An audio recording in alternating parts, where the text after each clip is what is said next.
धन्यवाद अध्यक्ष महोदय जी, आपने मुझे इस विषय पर बोलने का मौका दिया। कुछ दिनों पहले हम राम मनोहर लोहिया अस्पताल गए थे। पुलिस लाठीचार्ज में घायल दिल्ली की उस छात्र की स्थिति जानने के लिए जो आईसीयू में अपनी जिंदगी की सबसे बड़ी लड़ाई लड़ रही है।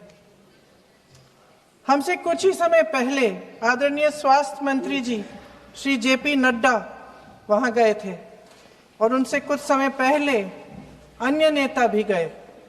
जब तक हम वहां पहुंचे, उस लड़की की मां नेताओं के आने जाने से गुस्से में थी। सुन लीजिए, सुनिए, किसी की पीड़ा का मजाक नहीं उड़ाते। कोई भी हो, किसी की पीड़ा का मजाक नहीं उड़ाते। आप संसद में बैठे हैं, निशिकांत जी आप बना रहे हो। जब तक हम वहां पहुंचे, उस लड़की की मां नेताओं के आने जाने से गुस्से में थी। किस लिए आए हो? उसने आईसीयू के दरवाजे के बाहर खड़े होकर हमें पूछा।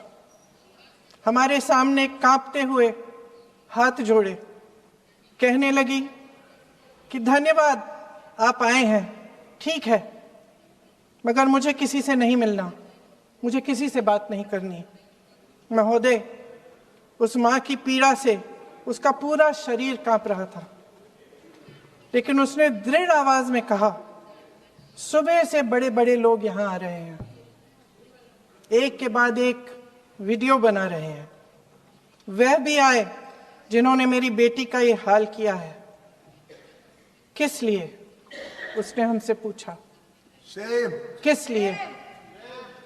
मेरी बेटी की बलि तो चढ़ गई है, लेकिन उसे कुछ भी हो जाए तो मैं उसके लिए अपने आप लड़ूंगी। मुझे किसी की मदद नहीं चाहिए, मैं अकेले लड़ लूंगी। महोदय, शायद मुझे यहाँ खड़े होकर सबके सामने ये बात नहीं कहनी चाहिए, मगर उस माँ की गुहार ने मुझे शर्मिंदा किया।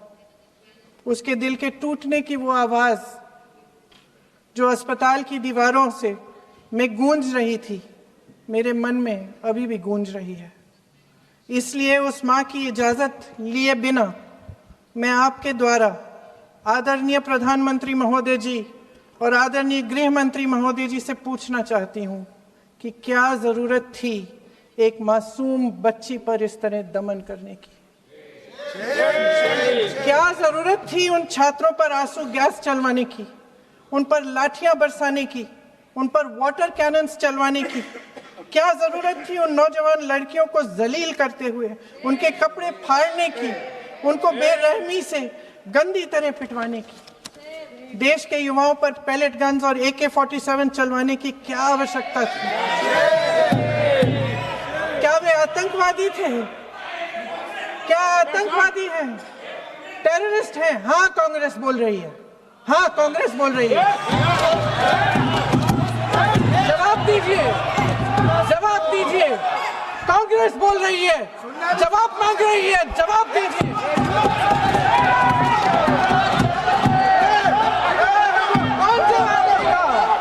कौन जवाब देगा? गृह मंत्री जी जवाब देंगे। किसने ऑर्डर दिया? किसने ऑर्डर दिया पैलेट गन्स चलाने के लिए? किसने ऑर्डर दिया? आपके माध्यम से मैं पूछती हूँ अध्यक्ष महोदय, किसने ऑर्डर दिया? प्रधानमंत्री जी ने दिया? गृह मंत्री जी ने दिया? जवाब देंगे? पूरा देश पूछ रहा है, सिर्फ कांग्रेस पार्टी नहीं पूछ रही है, पूरा देश पूछ रहा है। अध्यक्ष महोदय, देश के माता पिता पूछ रहे हैं, छात्र पूछ रहे हैं, अध्यापक पूछ रहे हैं, पूरा देश आज ये पूछ रहा है। और आपकी जिम्मेदारी बनती है कि आप इस सवाल का जवाब दें। क्यों डरते हैं आप इस देश के नौजवानों से? क्यों डरते हैं आप इस देश की बुलंद आवाज से? और उस आवाज को दबाने का हक आपको किसने दिया है? महोदय, ये सदन यहाँ बैठे हुए सांसदों की जागीर नहीं है, ये इस देश की अमानत है। यहाँ बैठे हम सब, इस देश की जनता, इस देश के युवाओं, बुजुर्गों, गरीबों, अमीरों और सब धर्मों, सब वर्गों के देशवासियों के सेवक हैं। हम उनके प्रतिनिधि हैं और ये सत्ता हमें उन्होंने ही दी है। इस देश का संविधान हमारी सर आंखों पे, इस देश का लोकतंत्र सर्वोपरि है। इसे ध्वस्त करना पाप है। यह करोड़ों जनता हमसे सिर्फ एक चीज मांगती है, जवाबदेही। इंग्लिश में इसे अकाउंटेबिलिटी कहते हैं। हमें सत्ता देकर, हमें यहां तक लाकर सिर्फ उसकी ये गुहार है कि जो हम करें उसकी भलाई के लिए करें, और अगर उनके साथ अन्याय हो तो हम उनके प्रति जवाबदेह बने और उन्हें न्याय दिलवाएं। पिछले दिनों हजारों बच्चे सड़क पर उतरे। उन्होंने अपनी पीड़ा व्यक्त की। गांधी जी के दिखाए हुए रास्ते पर अहिंसा और सत्य को अपने दिलों में रखते हुए, गाते, मुस्कुराते हुए शांतिपूर्वक प्रदर्शन किया। लोकतंत्र के सबसे पवित्र सिद्धांत के तहत उन्होंने अपनी आवाज उठाने का अधिकार कायम किया। ये उस भारत के बच्चे हैं जो गांव में रहते हैं, जो महानगरों में रहते हैं, जो छोटे कस्बों में, छोटे शहरों में रहते हैं, जहां माँ अपने गहने बेच देती है, पिता अपनी जमीन गिरवी रख देता है, एक परिवार अपनी पूरी जिंदगी की कमाई बच्चे के सपने पर खर्च देता है। और अब उन्हीं बच्चों को लगने लगा है कि आज इस देश में मेहनत से ज्यादा बेईमानी मायने रखती है, मेरिट से ज्यादा पैसा मायने रखता है। तब सिर्फ एक छात्र नहीं हारता, उम्मीद हारती है। इन परेशान बच्चों ने अपनी उम्मीदें आपसे साझा की। उनकी मांगे क्या थी? कि पेपर लीक करके उनके साथ जो बार बार अन्याय किया जा रहा है उस पर कार्रवाई की जाए, कि जो सिस्टम उनके भविष्य को कुचल रहा है उसे सुधारा जाए, कि जो माफिया उन्हें घेरे हुए है उसे हटाया जाए, कि जिस मंत्री के कार्यकाल में यह सब हुआ वह इस्तीफा दे, कि उन पर बर्बरता करने वालों पर कार्रवाई की जाए और उसके लिए माफी मांगी जाए। बस यही उनकी मांग थी ना, कि जो शिक्षा और स्वतंत्र अभिव्यक्ति का अधिकार उन्हें संविधान ने दिया है उसे कायम रखा जाए। महोदय, हमारे एजुकेशन सिस्टम में कुछ समय से बहुत खामियां भर चुकी हैं। बच्चों पे जो प्रेशर डाला जाता है उसकी वजह से सैकड़ों बच्चों ने आत्महत्या कर डाली है। उससे भी ज्यादा बच्चे डिप्रेशन में डूब रहे हैं। परिवारों पर बच्चों को पढ़ाने लिखाने के लिए घूस, capitation fees, tuition fees, coaching fees आदि के घिनौने दबाव हैं। लोन लेने पड़ते हैं, सामान बेचना पड़ता है और उसके बावजूद कोई गारंटी नहीं कि उनके बच्चों के भविष्य मजबूत बन पाएंगे, क्योंकि बेरोजगारी चरम पे है। इस सरकार ने रोजगार पैदा करने वाले सभी सेक्टर्स को लगातार कमजोर किया। एग्जामिनेशन सिस्टम खुद फेल हो गया है। पिछले दशक में 152 पेपर लीक हुए, 750 करोड़ छात्र प्रभावित हुए, मगर एक भी दोषी, एक भी माफिया को सजा नहीं।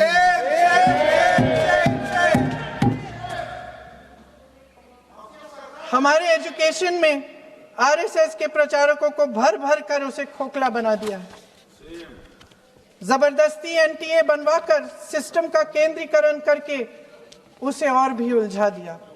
देश के कुल बजट में, हाँ जी जबरदस्ती, आपने अभी अभी सुना तमिलनाडु के हमारे साथी क्या कह रहे थे।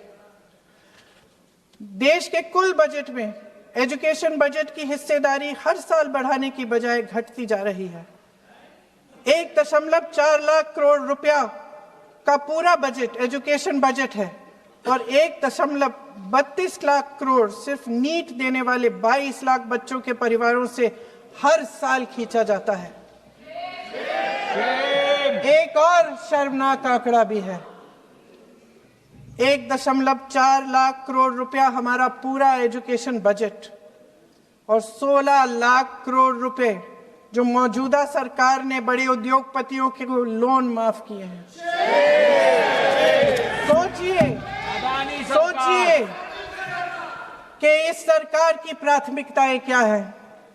सच ये है अध्यक्ष महोदय कि जिस तरह अस्पताल में उस छात्रा की मां का विश्वास पूरे सिस्टम से हट गया है, उसी तरह देश के युवाओं का भरोसा इस पूरे सिस्टम से टूट चुका है। और जब इस तरह देश के भविष्य, हमारे युवा निराश होकर सरकार और सिस्टम से अपना भरोसा हटा देते हैं, तो उस भरोसे को फिर से बनाने के लिए सिस्टम के अंदर से जवाब नहीं ढूंढा जा सकता, उसके दायरे से बाहर निकलना पड़ता है, नए सिरे से ठोस प्रयास करने पड़ते हैं। अफसोस की बात यह है अध्यक्ष महोदय कि इतना हो जाने के बाद भी आदरणीय प्रधानमंत्री महोदय जी और उनके साथी इस सच्चाई को समझ नहीं पा रहे हैं। वे अभी भी ये सोच रहे हैं कि पीआर, नैरेटिव चेंज और पालतू मीडिया के सहारे एक बार फिर उनकी नैया पार हो जाएगी। परसों शिक्षा मंत्री जी ने शर्मनाक परिस्थितियों में अपना इस्तीफा दिया और कल यहीं मकर द्वार पर मेरे सत्ता पक्ष के सांसदों ने जिंदाबाद के नारे चिल्लाते हुए उनका संसद में ऐसे स्वागत किया जैसे मानो कोई सुपरस्टार पहुंच गए हैं। विडंबना देखिए महोदय, जब भूतपूर्व शिक्षा मंत्री को मुकुट पहनाया जा रहा था, स्वागत हो रहा था उनका, तब महाराष्ट्र में एक परिवार पेपर लीक पीड़ित अपनी बेटी की आत्महत्या का शोक मना रहा था। आपकी सरकार ने देश के करोड़ों छात्रों को क्या संदेश दिया? आपको किस बात का गौरव है, किस बात का अभिमान है? ये कौन सा अहंकार है? जहां आंखों में शर्म होनी चाहिए, वहां बेशर्मी और स्वागत के नगाड़े बजाए रह रहे हैं। एक तरफ मातम है, दुख है, यहां फूल माला डाल रहे हैं। कोई आप पर कैसे यकीन करे? प्रधानमंत्री महोदय जी ने नया शिक्षा मंत्री चुना, एक ऐसे व्यक्ति को इस पद पर आसीन किया जिसने एक गर्भवती महिला के बलात्कारियों की रिहाई पर अपनी सहमति व्यक्त की, खुशी जताई। देश की करोड़ों लड़कियों को प्रधानमंत्री जी ने क्या संदेश दिया? सर, अखबारों में है सर, जो प्रहलाद जोशी जी ने बिल्किस बानो के बलात्कारियों की रिहाई पर जो बयान दिए, उसका प्रमाण मैं आपको दे दूंगी, मैं भेज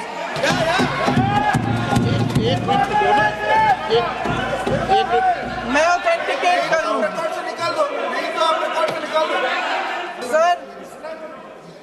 sir, here is a newspaper article.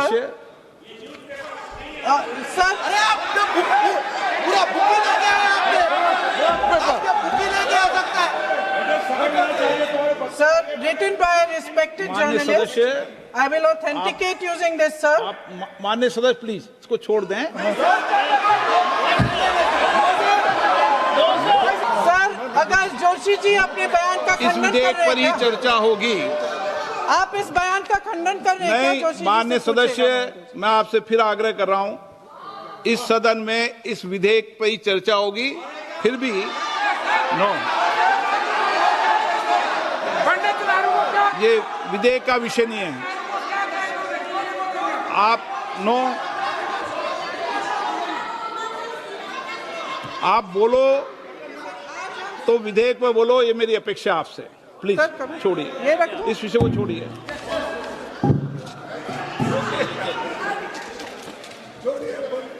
आज हम सदन पटल पर एक ऐसे विधेयक में संशोधन पर डिबेट कर रहे हैं जो 2024 में पारित हो चुका था, और इसमें मुख्य संशोधन यही है कि पेपर लीक के अन्य अपराधों के लिए सजा बढ़ाई जाएगी। मगर जब से ये विधेयक पारित हुआ, तब से अब तक इस सरकार ने एक भी अपराधी को सजा नहीं दी। आपने देखा है कि कल और परसों से फेस रिकॉग्निशन द्वारा प्रदर्शन करने वाले बच्चों के नाम और पते सार्वजनिक किए जा रहे हैं, मगर यही काम पेपर लीक करने वाले अपराधियों के लिए अभी तक नहीं किया गया। ना इस विधेयक में पेपर लीक रोकने के कोई ठोस कदम है। इससे देश के युवाओं का भरोसा कैसे बनेगा? अध्यक्ष महोदय, आदरणीय प्रधानमंत्री महोदय जी, को आपके माध्यम से मैं कहना चाहती हूं कि शायद उन्हें अपने सलाहकार बदलने चाहिए। वे असलियत से एकदम टूट चुके हैं। नई नई कमेटियां बनाने से काम नहीं चलेगा। उनका अध्यक्ष चाहे कोई भी हो। राधा कृष्ण कमेटी भी व्यवस्था में सुधार लाने के लिए बनी थी। आज तक उसकी एक सिफारिश लागू नहीं हुई है। और इस नई कमेटी में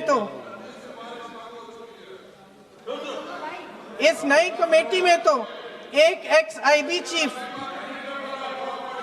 अरे बात फिर चिल्लाएंगे, एक एक्स आईबी चीफ, एक आईटी कंपनी के मालिक और एक गौमूत्र के विशेषज्ञ भी हैं।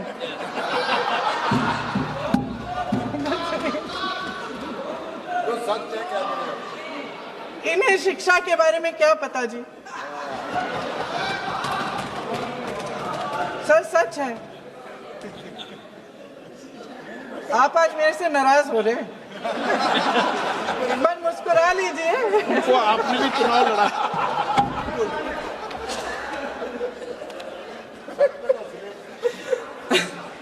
सर, फास्ट ट्रैक कोर्ट्स का रिकॉर्ड पहले से ही बहुत खराब है। वैसे भी कल की सुनवाई में सीबीआई का वकील पेश ही नहीं हुआ। संसद में विपक्ष को दोषी ठहराने से, खोखले राजनीतिक खेल खेलने से काम नहीं चलेगा। आप जेन जी का भरोसा वापस जीतना चाहते हैं तो नए नए एंगल से, अपने फोन से नए नए वीडियो बनाने से नहीं होगा।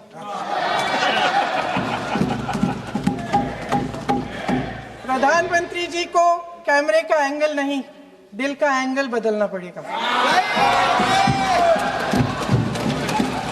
ये जेनरेशन जागरूक है, समझता है। झूठ पहचानने की उसकी अपार क्षमता है। इनका दिल और दिमाग जीतने के लिए आपको सच्चाई पर उतरना पड़ेगा। आपके शासन के चलते इस नौजवान पीढ़ी के साथ घोर अन्याय हुआ है, बर्बरता हुई है। इस सच्चाई को स्वीकार करिए। अपनी जिम्मेदारी से पीछे हटने से काम नहीं चलेगा।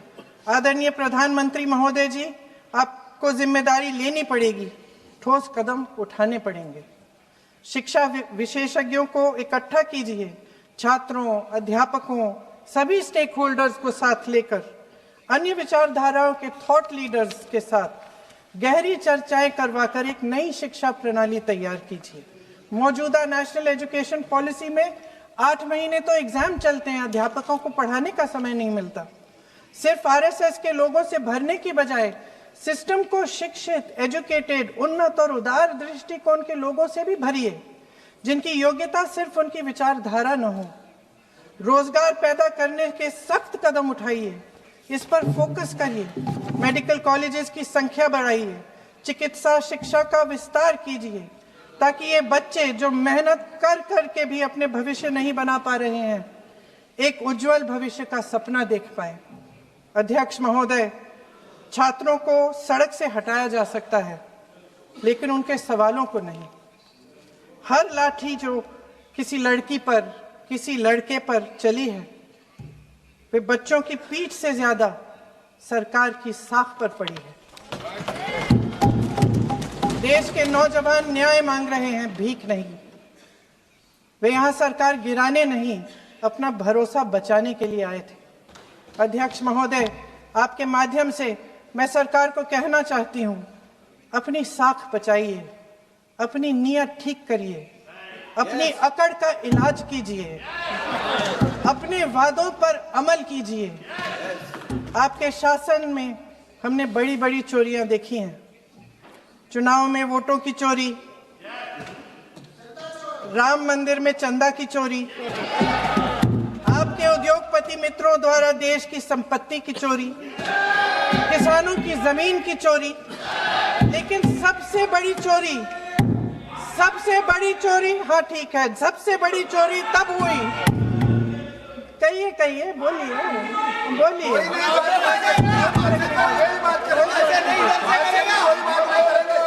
सुन लीजिए, शांति से सुन लीजिए,